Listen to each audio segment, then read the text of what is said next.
How much of what we believe comes from ourselves? How many ideas do you really test for yourself? Do you actually take the time to set up the hypothesis, gather the hard data, eliminate the outliers, investigate the outcomes, and run them back to see if they actually support what you believe?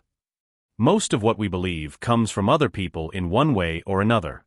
We have to trust that the information we believe is without bias, or at least be aware of the biases. So in a sea of contradicting information, each with their assertions of peer-reviewed professionalism, how do you discern? I have gathered over time a running list of things that might throw red flags when too many are violated. The test of time. When someone wants me to make a judgment quickly, a red flag often goes off in my head. Many of the new things coming out these days, the proponents want you to accept without taking the time for all the facts to be considered. When paired with big bold claims, it becomes even more dangerous. If someone tries to tell you we need to do something quick or we all die or something, and the danger isn't obvious, there might be manipulation involved. And it's time to slow down. This is especially true if there is a process that the teller is trying to circumvent. The test of hypocrisy emphasizes the need for consistency. When someone proposes a solution, but doesn't include themselves in the solution, or makes a case for one side but excuses violations of the same case on the other side, I have a hard time trusting it. Test of stability. This is the test of the internals. Do all the pieces agree with each other, or does it shift from one point to a point that discredits or lessens other points? A test of the big picture. Similar to stability, but tests against the rest of our knowledge. If something doesn't fit with or completely goes against everything else we know, it better come with a lot of evidence to handle the differences. It should also give grace to allow time to weigh the reasons why the previous tenets were believed for so long and why the new information presents a compelling contradiction. The test of logical fallacies.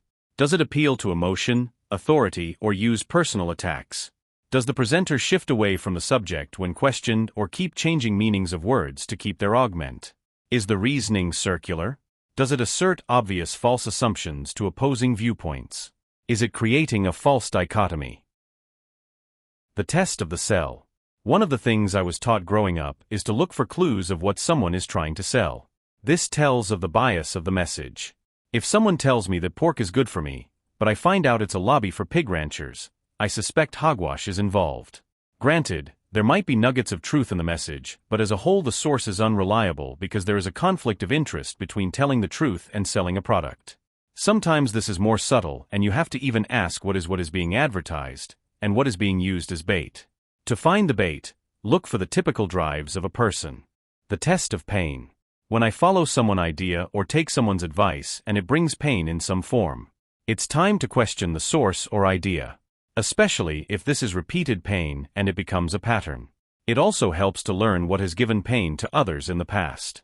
This helps to determine if we want to experience the pain again. The test of falsifiability. This is more for scientific principles. There must be a hypothetical case that if true would make the theory false. If you keep having to update the conditions of the theory and refuse to acknowledge all the holes while keeping the conclusion exactly the same, then it's not science. The test of scripture.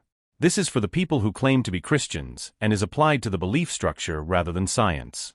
Does it go directly against something God specifically decreed or does it align with time-tested biblical principles? Is the support a repeating theme in several books or just one verse?